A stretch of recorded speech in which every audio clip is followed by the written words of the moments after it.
telling you what this chart is actually mean. This is actually a picture of a Rashi chart. This is the basis of where we retrieved our information based on the person's birthday, birth time, and where the planets are positioned when at the time of birth of this person. So there are 12 compartments, 12 areas, they call it the 12 houses within this chart, and all of them actually refer to something. They all actually mean something. So basically this is one of the most important, if not is the most important house, because this is your ascendant. This chart here, or this house here, this compartment represents you, how people see you, how you actually feel about the world. This is yourself and your representation of your body, your head. This is what they call the ascendant house, the first house. Okay, so this is the important, everything takes relation from this house here alone.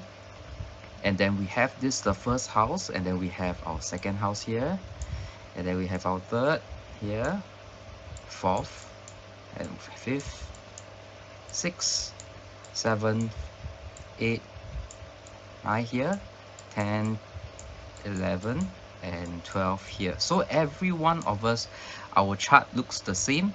All the houses are fixed in this positions here, so giving this the first. Then we have our second house.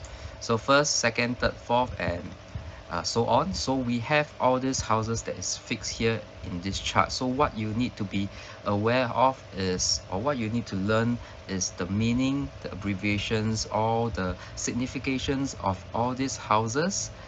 For a start, that is providing one layer of reading. So in Jyotish is called bhava. So the situation, the environment which impact this area of your house. Like let's say for example, in house number 2, house number 2 usually we relate our it's actually our sustenance house. It's actually our this is where we actually feel whether we have the comfort in life, whether we have enough food, we have the shelter, how much do we have in our bank account, whether we value savings, we actually have enough for our own life. This is the second house to the first house, so this is a very important house. So this actually tells us not only our comfort in life. This actually also tells us about how well we are going to worry about certain things when certain periods come in, and how we are going to this actually affects the positions or the aspects of our life in terms of stability, security, and we actually want this house to be good. Okay, in that sense that it has to be well supplemented by good planets, supplemented by good aspects of this area. We have benefic planets in this area that would actually mean great, or the lordships of these planets has to be of a benefic planet. So we will come to this later on, but this is just generally how this chart or how a Rashi chart actually is about. So we have the houses in these areas, and then next we will look at what the lordships of each individual sign. So okay, it may seem a bit more complicated at this point, but let me just show you. So if you notice, there is this area down here as this number. See, all of these houses actually have numbers. All of them actually have. So if you notice, so this in the first house we have number 3 here. Just take note that this number here, 4, 5, and then 6 here is covered, 7, 8, 9, 10, and so on. This is in chronological order, and this is in counterclockwise direction. And all of this number actually represents our constellations. Is our in Western astrology, they known it more for the zodiac signs.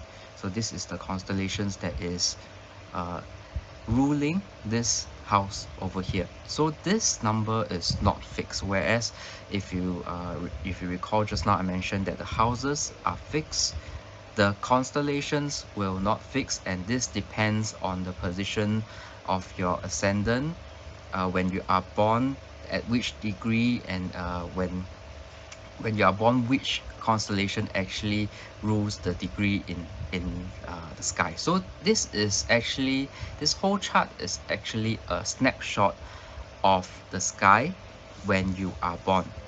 Okay, so at this point, number 3, as we know it, later on we'll come to it in terms of the zodiac signs, in terms of the constellation.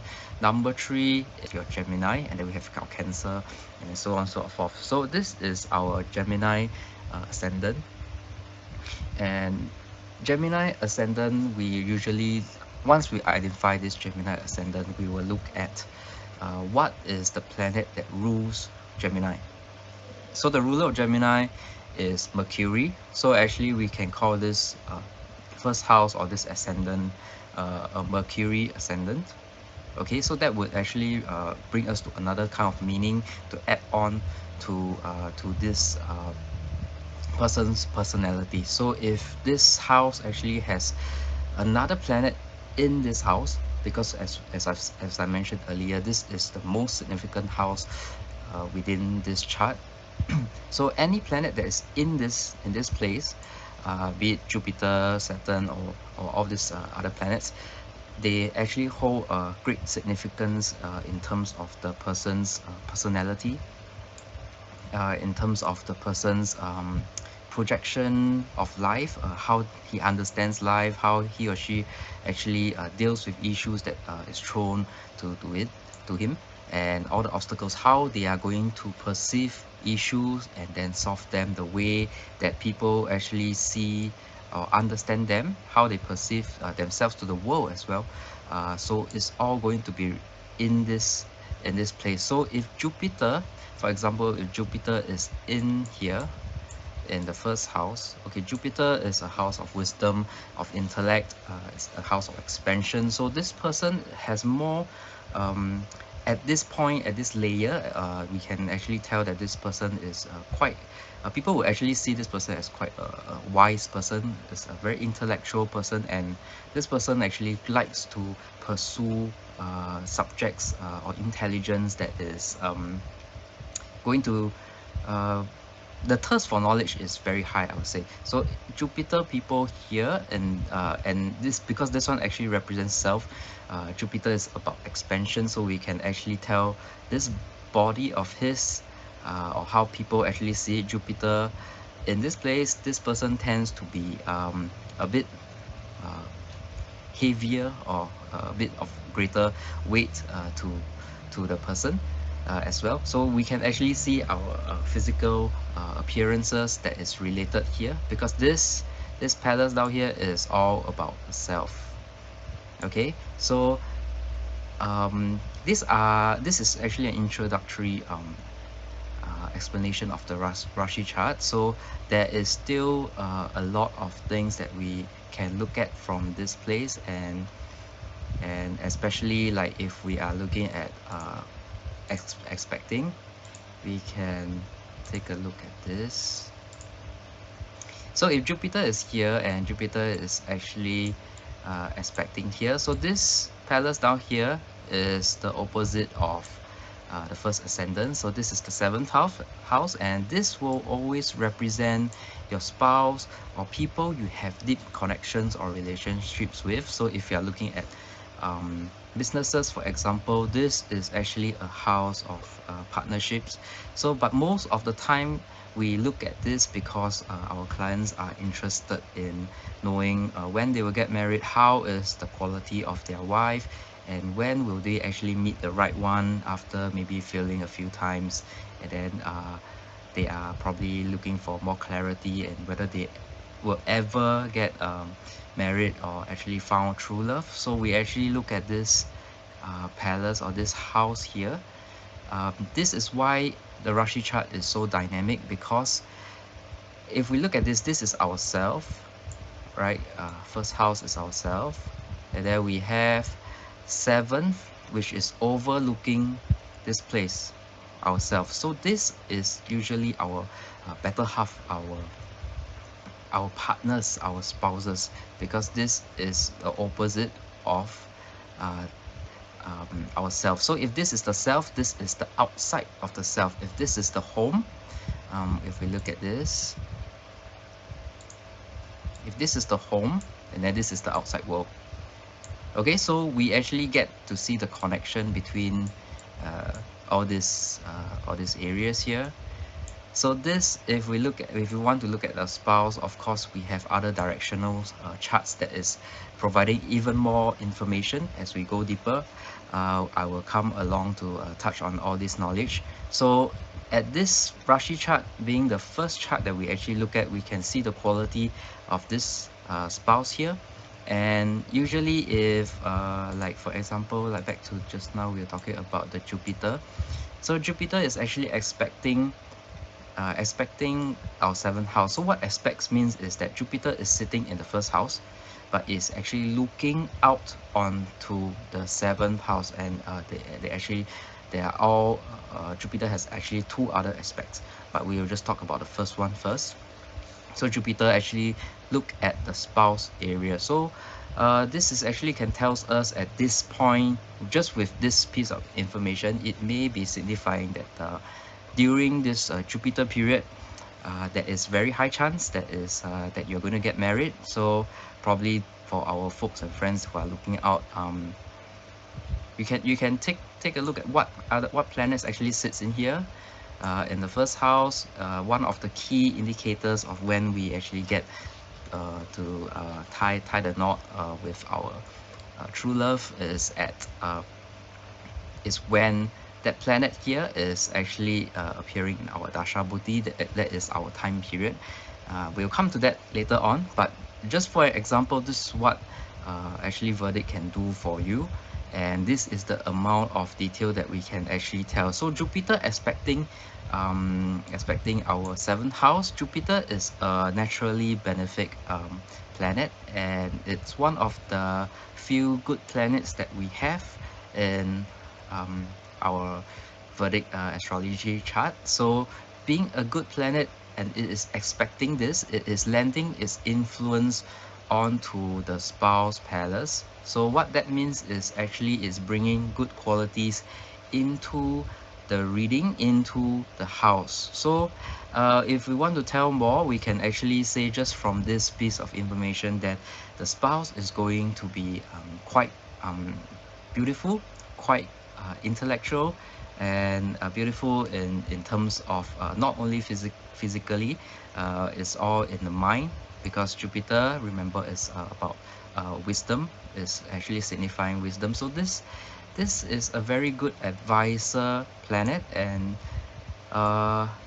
this spouse of this person could actually be quite a wise person, that he or she will be able to benefit from the spouse of wisdom and intellect. So the person that he or she will actually find and tie the knot with will be someone of such a good quality, just because Jupiter is in here and is expecting the seventh house. So this is another piece of information that we can actually see. And if we want to look further, just a disclaimer that other planets that everyone's chart is different. So there may be other planets sitting in here. It may be a few planets here in conjunction with each other. So that will actually affect the reading. But just for this showcase, we are just looking at Jupiter aspecting this area, and we can actually tell that this spouse could be someone in the teaching line. It could be someone that is already in the profession of sharing knowledge, of teaching, passing down knowledge to people, and that is what Jupiter can actually tells us just from this.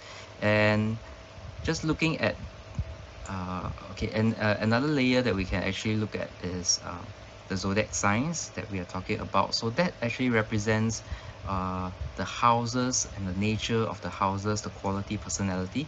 They will add another layer of information or colors to the houses. Okay, so that is our Rashi chart as a whole. What else can I tell you about it? So the important houses in this Rashi chart is, let me change to another different color. So just now I mentioned the first house is important because it represents yourself, and this ascendant degree that you see down here is where all the planets take alignment to, because they will take alignment to the degree. This is the eastern horizon. This is the eastern horizon, and at the time of your birth, at the eastern horizon, this is the degree that you are actually born with. So using this degree, we can then plot the rest of the sky.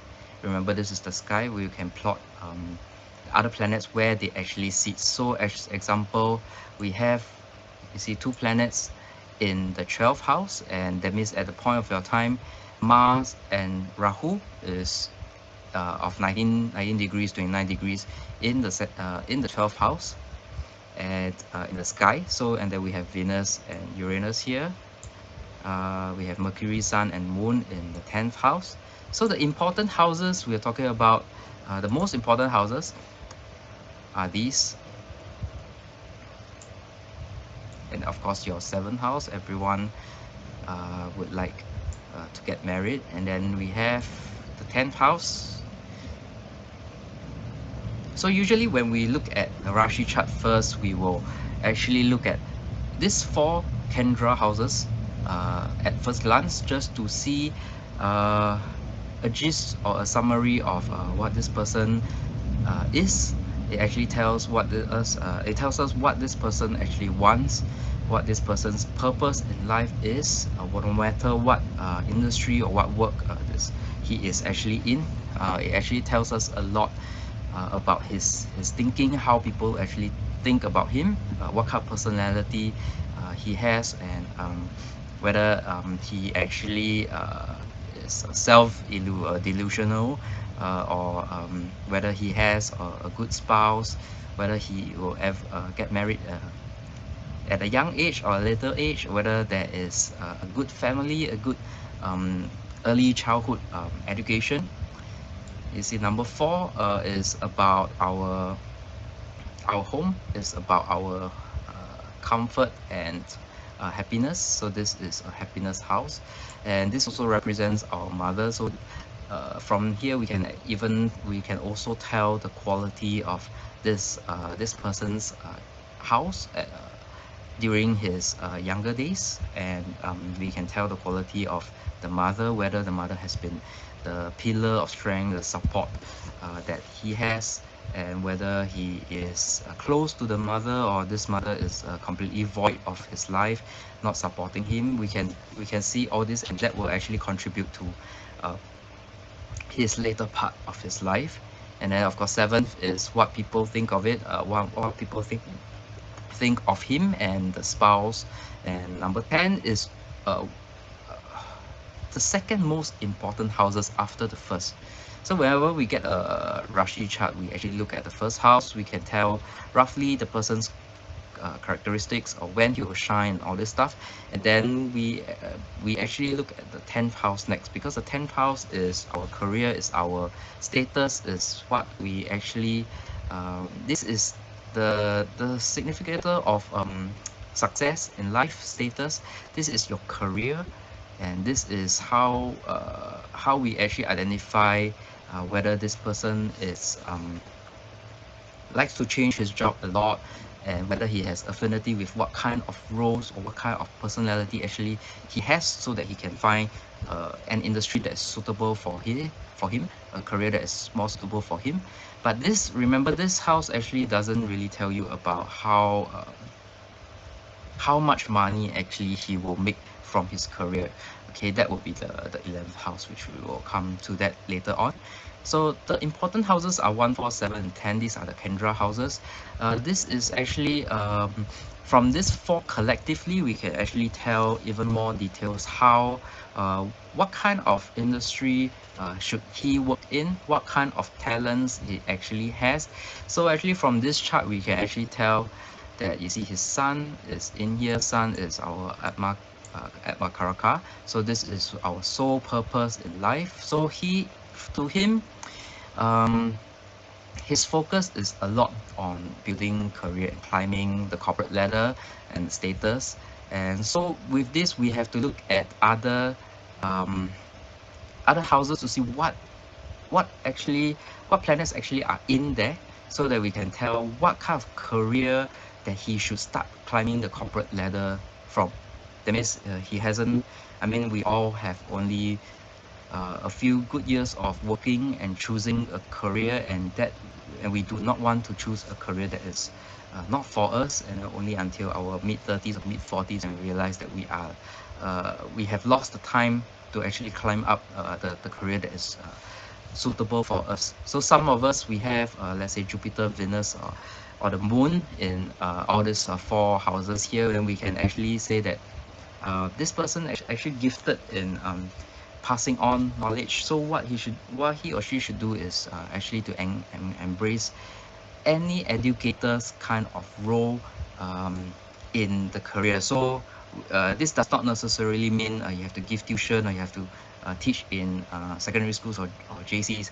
So it's more like even in big banks like the ones that I've worked before, there is a need for people who teach. So there are people that pass on knowledge to other colleagues about what or any updates about the financial systems, or the financial health of the world, the economy, how they are doing, or how this company is surviving or driving through this economic turmoil, for example. So, and there are other things that you can teach to keep their skills relevant. So even in banking, there are places where you are able to teach. It's not necessarily in schools or in our Ministry of Education. You can be planning curriculum for other people, or you can be teaching teachers as well. So there is, for this person, as long as there is a component of teaching in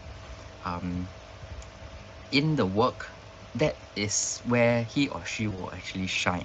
So this is what we will actually tell this person about, so that because he is going to spend a lot of time in his career, and he is going to be his career actually bring him his identity, his fulfillment, and and he is very gung-ho in this house. He is going to be all out for this. So in his pursuit of a career, it's vital that he knows what he is actually suited for, so that there is no conflict in the later part of his career, where his actually natural talent or his innate ability doesn't coincide with his career, so that if that's the case, that he couldn't shine as high or reach the potential that he's supposed to reach. So this is what we actually can see from our Vedic astrology chart here, our Rashi chart here. And this is only the tip of the iceberg, because there is so much information that we can actually tell from these 12 palaces here, and all the 8 planets plus the shadow planets that we have, like Uranus and Neptune, all this. And we have our constellations that can add some flavor, some spice, some information we have that we can talk about all this. And then we have other things like our house significators, which are the karakas. And then there is so much information that we can tell, and all these numbers down here that you actually see, they are not there for fun. They are actually these degrees actually really matter in terms of determining the strength of this planet. So you may have a benefic planet, let's say in house 11, where we actually look at our income from our career. And then if this this benefic planet, like let's say this Venus, is actually far from the cups of this sector, then that means this planet in here is this benefic planet, which is supposed to bring benefits, is not so strong in this house. So even when this planet actually appears in our dasha, which is our luck period, or our timeline, so even though this actually appears, but even if your Venus is not strong, then this beauty that Venus is supposed to bring to your easy money house or your income is not so strong. So that is this potential that you will not make as much money as, let's say, as compared to we have a strong Venus down here with a person's chart. So this is how we actually see comparisons, but don't worry, we have other means to actually tell when is the period that you actually can shine.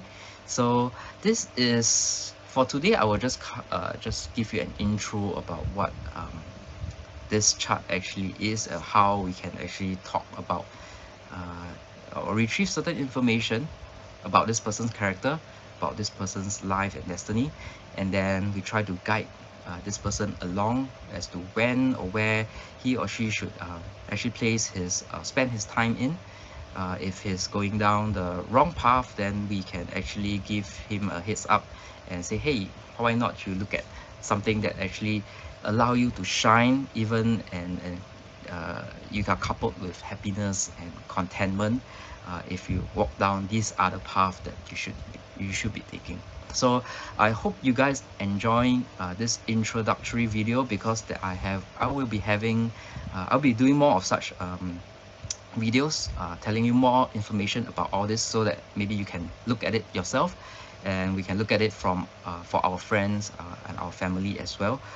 This is not difficult to learn, and I hope you like this episode and you enjoy this kind of sharing. And please like and subscribe if you enjoy this kind of content. So I will be doing more of this. So stay tuned and take care in the meantime. See you soon.